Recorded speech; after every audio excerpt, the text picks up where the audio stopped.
Olá, mais uma boa entrevista aqui no nosso programa. Estou aqui com o desembargador Sérgio Martins, presidente eleito do TJMS, que toma posse em 1º de fevereiro de 2023. E vou bater um papo com ele, saber um pouquinho da história dele. Ele começou como desembargador em 2007, né? E pelo 5º. E hoje, nessa carreira aqui gloriosa, sendo escolhido o próximo presidente. Prazer estar com você aqui. E queria que você compartilhasse com a gente um pouco da tua história, até porque, né, ela serve de inspiração para tantas pessoas que querem, né, ir para essa carreira. Bom, eu penso que as pessoas, ou pelo menos muitas pessoas, conhecem um pouco da minha trajetória.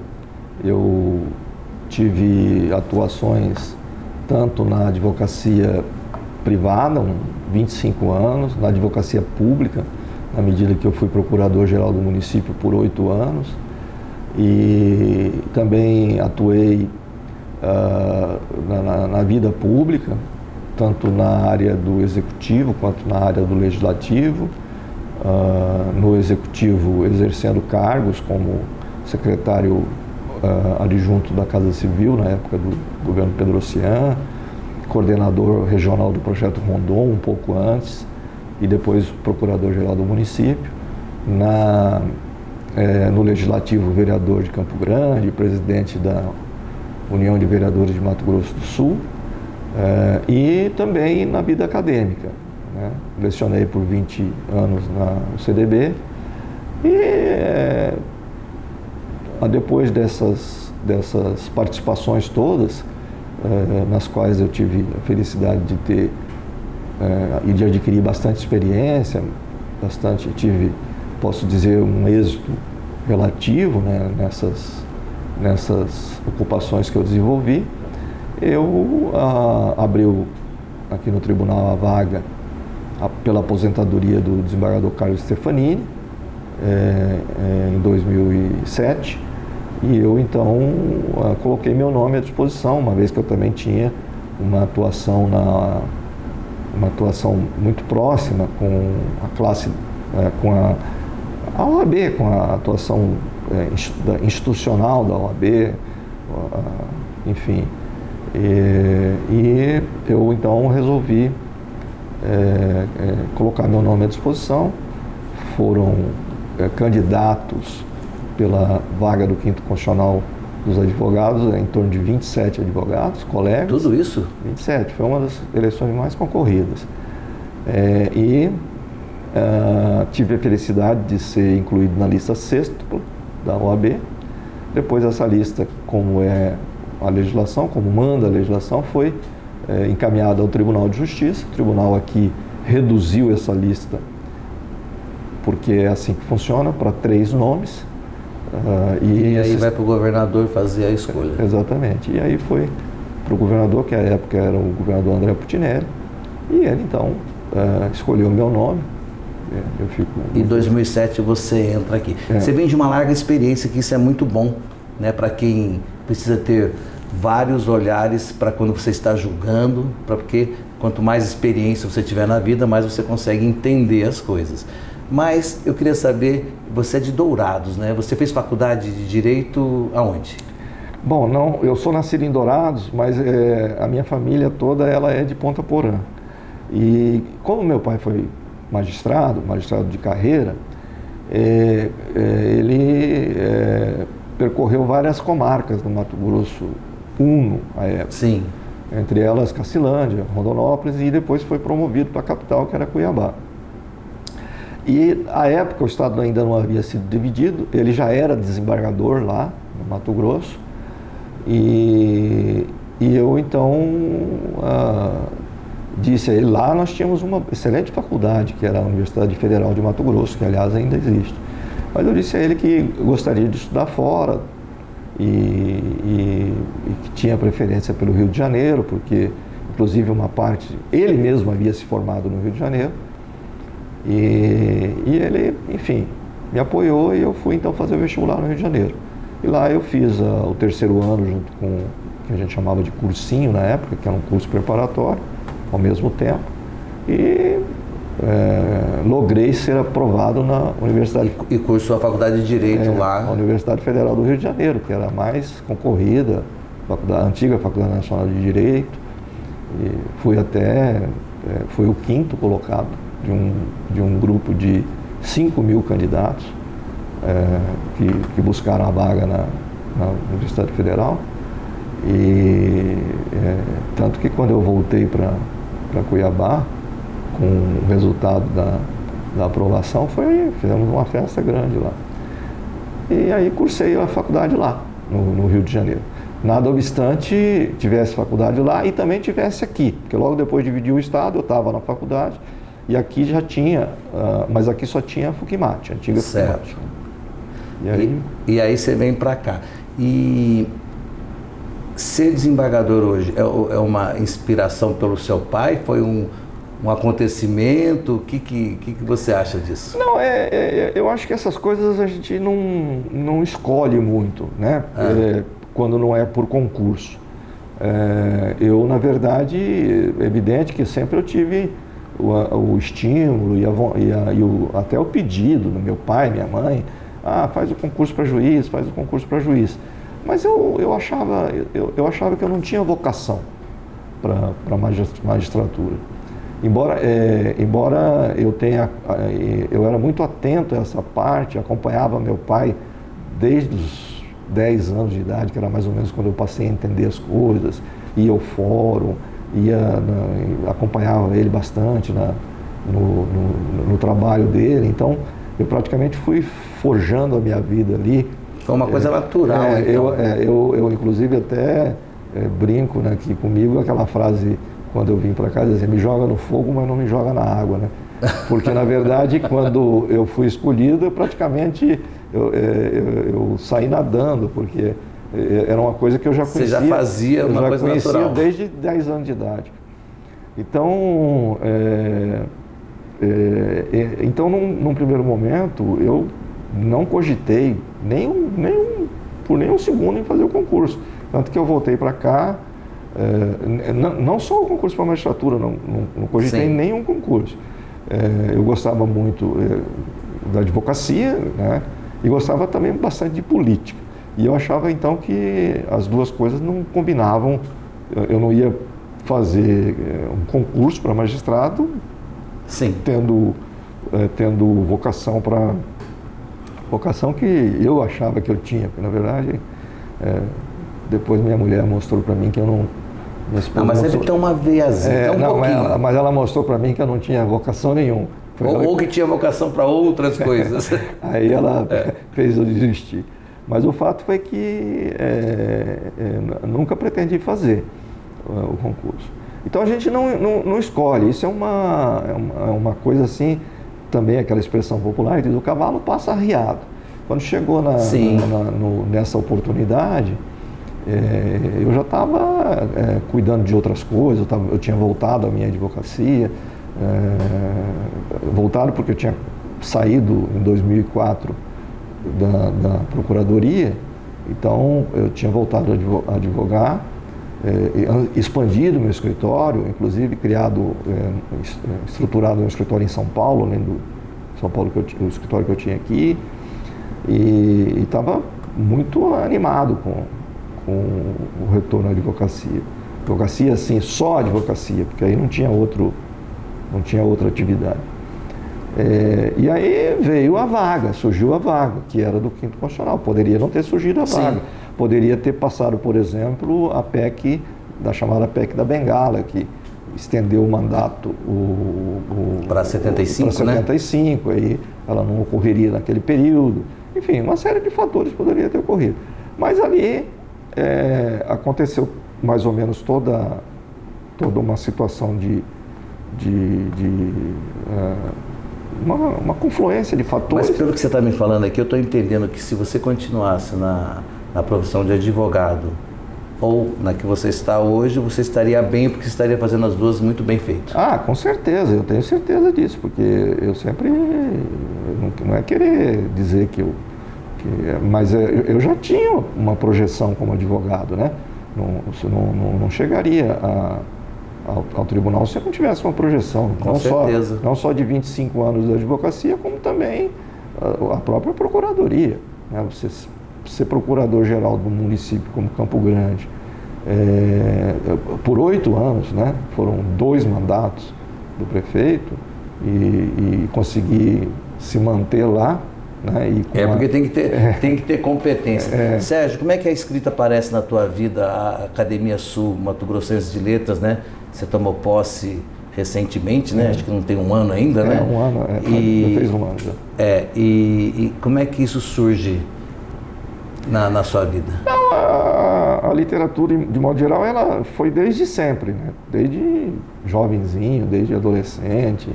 Sempre, todo mundo comete poemas na adolescência, mas eu vinha ali já escrevendo algumas coisas, crônicas. Sempre tive esse dom. Dom não, porque eu não sou lá um grande escritor, né? Aí quando eu vim para Campo Grande, já na faculdade eu editava um jornalzinho interno lá, por conta própria, meio que artesanal, um jornalzinho interno. E também, quando eu vim para Campo Grande, eu passei a escrever no antigo Jornal da Cidade. Então eu tinha lá uma coluna, lá com o Piero Tolentino. E os termos eram jurídicos?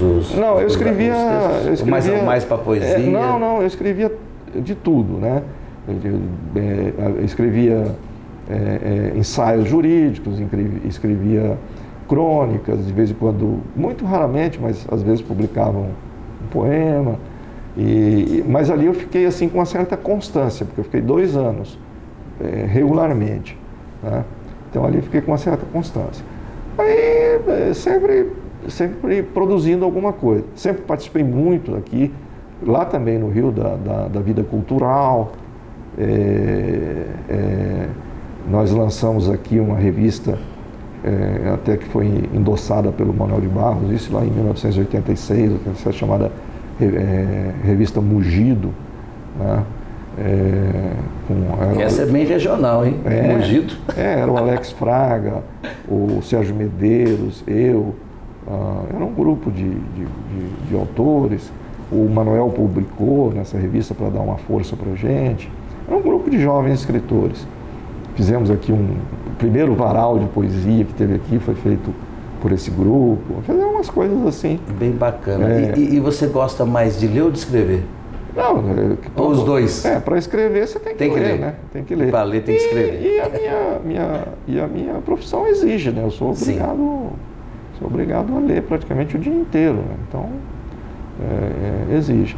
E aí veio a possibilidade, porque a academia sempre teve um desembargador, normalmente um magistrado, mas em regra um desembargador, né? Nós tivemos lá, agora o último que teve lá foi o desembargador Rêmulo Leteliero, né? Que acabou falecendo, embora não tenha ocupado a vaga dele, mas a vaga dele ainda está aberta, mas não tinha mais nenhum. O único magistrado vivo que ainda permanece é o que não chegou a desembargador, é o José Couto Vieira Pontes, né? Que foi inclusive um dos fundadores da academia.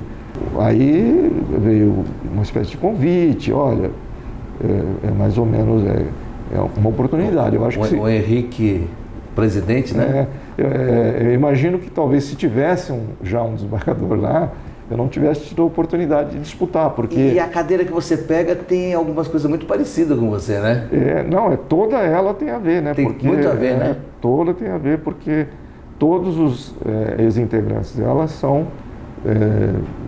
têm uma história na vida jurídica, né?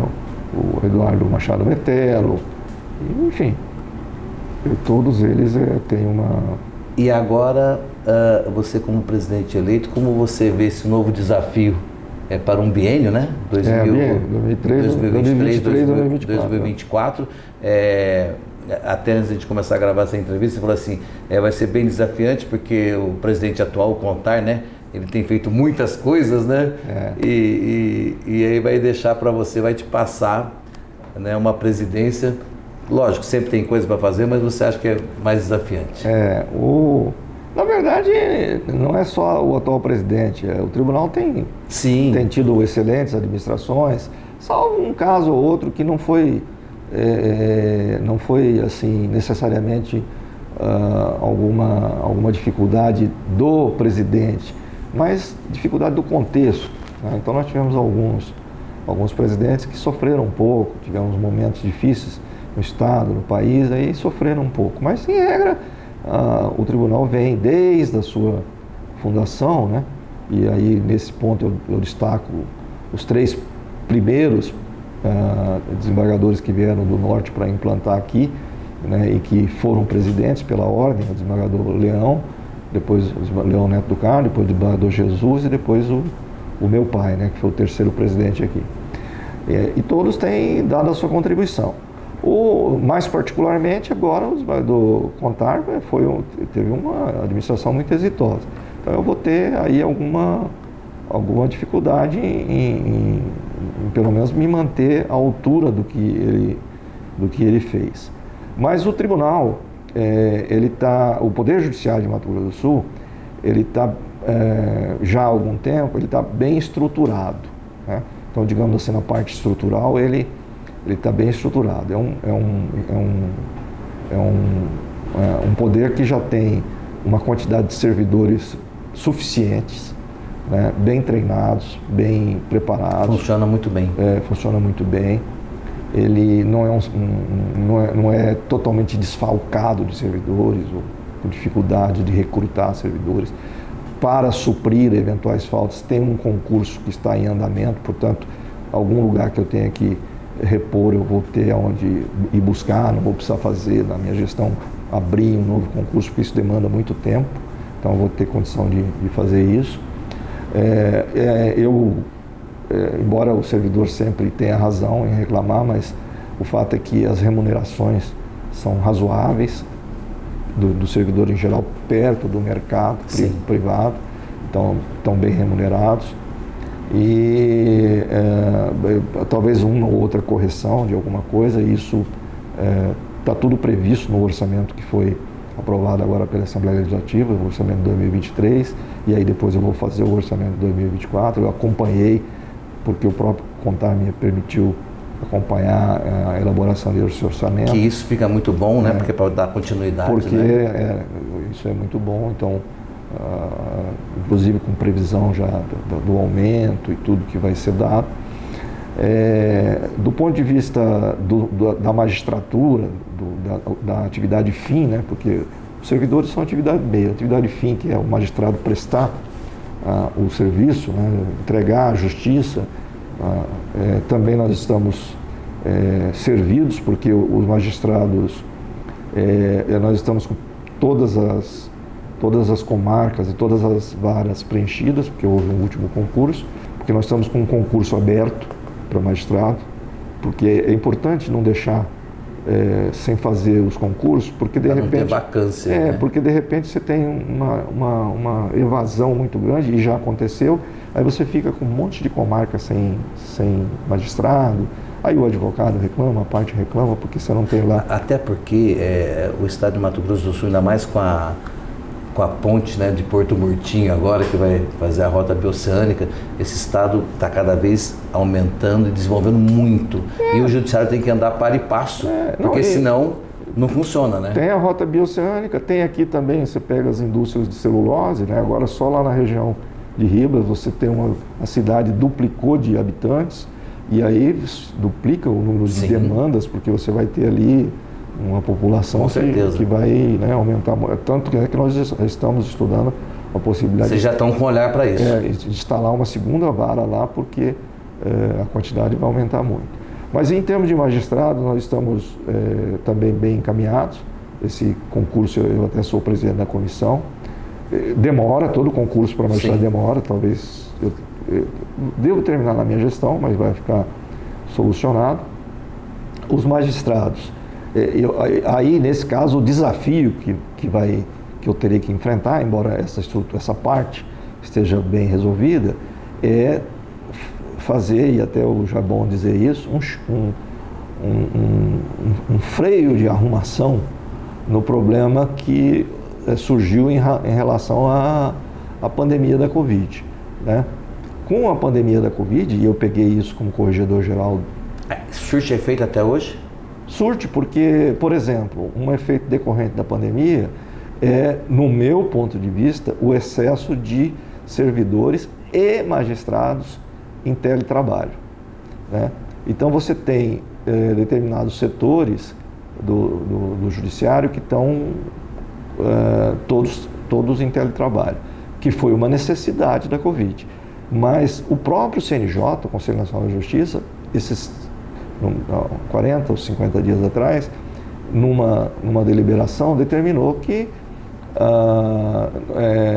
os tribunais do país têm que retornar, e deu 60 dias já da época que ele deliberou, para que os tribunais fizessem uma regulamentação de como retornar e que seria cobrado que apenas 30% pudesse, tanto de magistrados quanto de servidores, pudesse ficar em teletrabalho.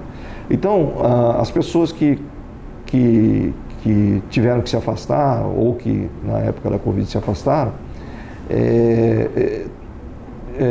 eu imagino, não sei, estão tendo uma certa dificuldade de voltar. Porque, não, mas estamos rendendo mais. De fato, a gente tem verificado que muita coisa tem funcionado com o trabalho home office. Por mais que a tecnologia tenha avançado, nós vamos ter que dar um freio de arrumação para poder ver. Achar um equilíbrio, né? Até que ponto nós podemos chegar nesses 30%. E, evidentemente, com uma medida dessa não é nada simpática, né?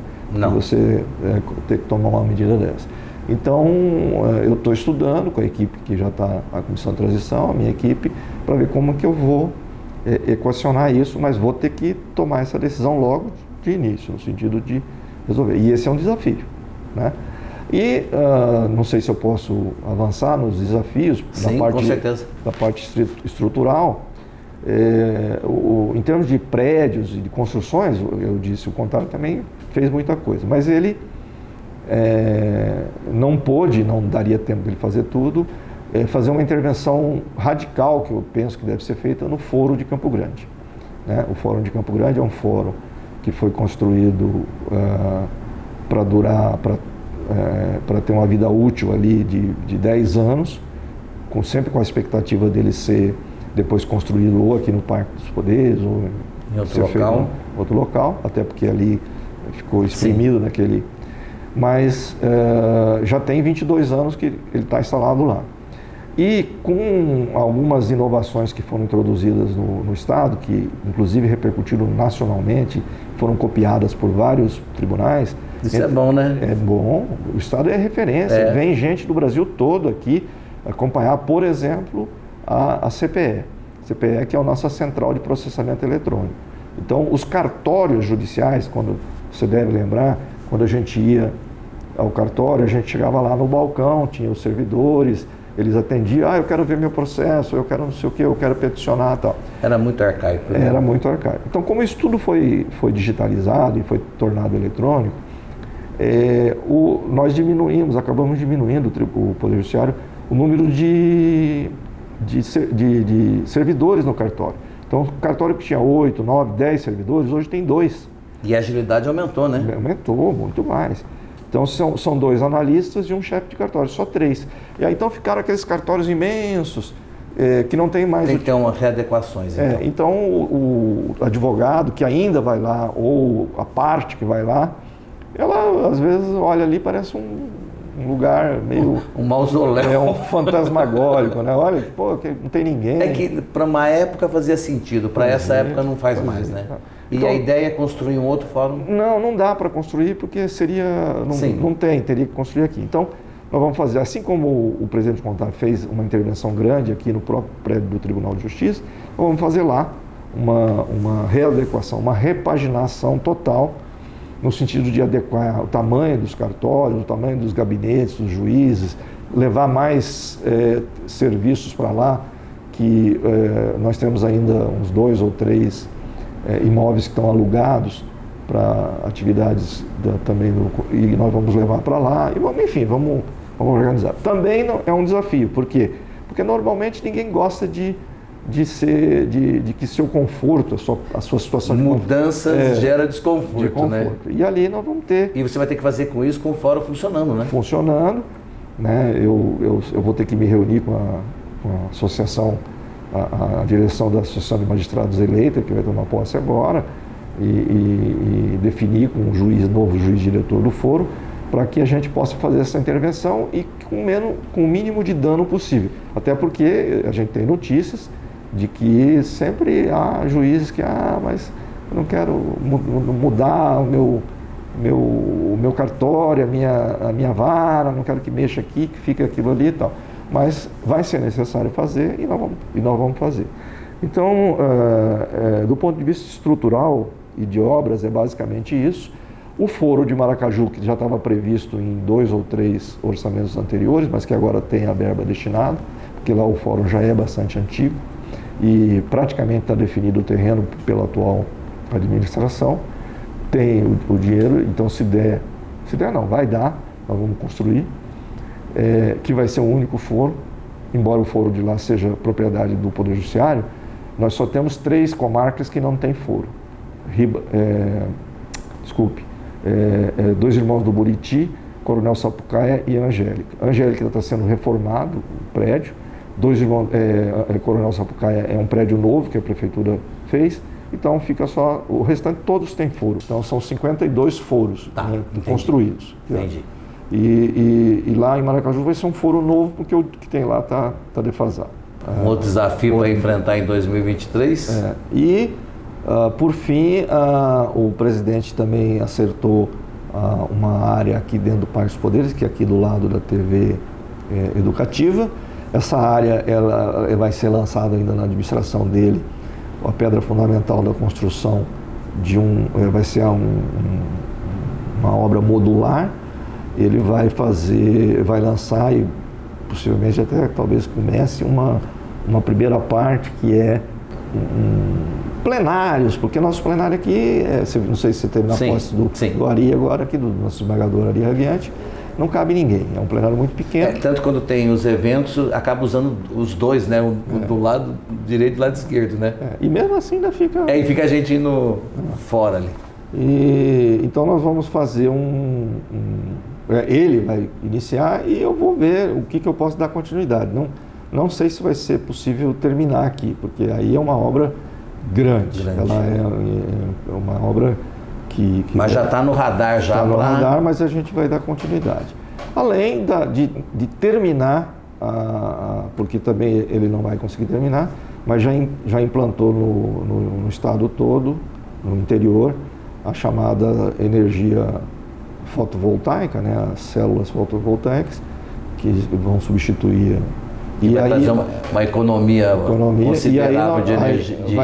Vai competir, vai sobrar para mim fazer aqui em Campo Grande, no foro, aqui no tribunal e tal. Isso aí eu quero terminar e isso é rápido. Trabalho não falta, né? Trabalho não falta. Tem bastante e aí coisa. Fora outras pequenas coisas, né? Mas os outros não são relevantes. É tranquilo. Já deu para a gente ter uma noção aqui que 2023, 2024 vai ter muitas coisas acontecendo. Queria agradecer esse nosso bate-papo e pedir para você deixar, né, tanto para os servidores, né, para os magistrados, advogados aí, que o Natal está chegando, né? Um bom Natal e que o ano de 2023 seja um ano promissor.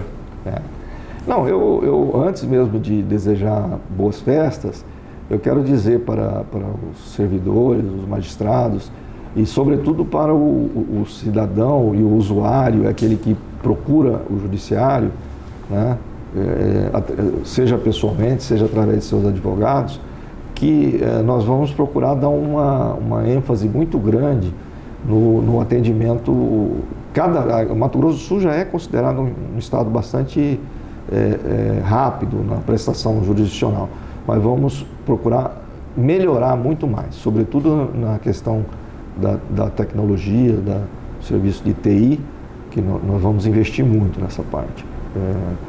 Todo mundo fala isso, mas em toda a administração se fala isso, mas eu quero investir muito nessa parte para que isso evolua cada vez mais e a gente possa prestar um serviço cada vez melhor, porque a finalidade do judiciário é essa. Então eu convoco os nossos servidores, os nossos magistrados, né, os advogados, a população em geral, aqueles setores que trabalham com o judiciário, a imprensa, né, o Ministério Público, a Defensoria Pública, enfim, todos a somarem esses esforços. E vou estar entrando em contato, visitando, participando, trocando ideias com todos para poder convocá-los a ajudar e também nós retribuirmos para que todos possamos prestar um bom serviço, que é um serviço importante para a comunidade. E aí, nesse sentido, eu aproveito então para desejar a todos uma boa fé, umas boas festas, um bom Natal, um bom Ano Novo, que realmente um ano de 2023 seja um ano muito proveitoso, que a gente possa trabalhar bastante para cumprir o nosso dever, o nosso papel de servidor público, né? Servir ao público da melhor forma possível. Bacana. Isso. Eu agradeço muito a sua... Eu que agradeço a oportunidade, desejo uma gestão exitosa, né, para você, e muito obrigado. Obrigado. Volto numa próxima entrevista. Até lá.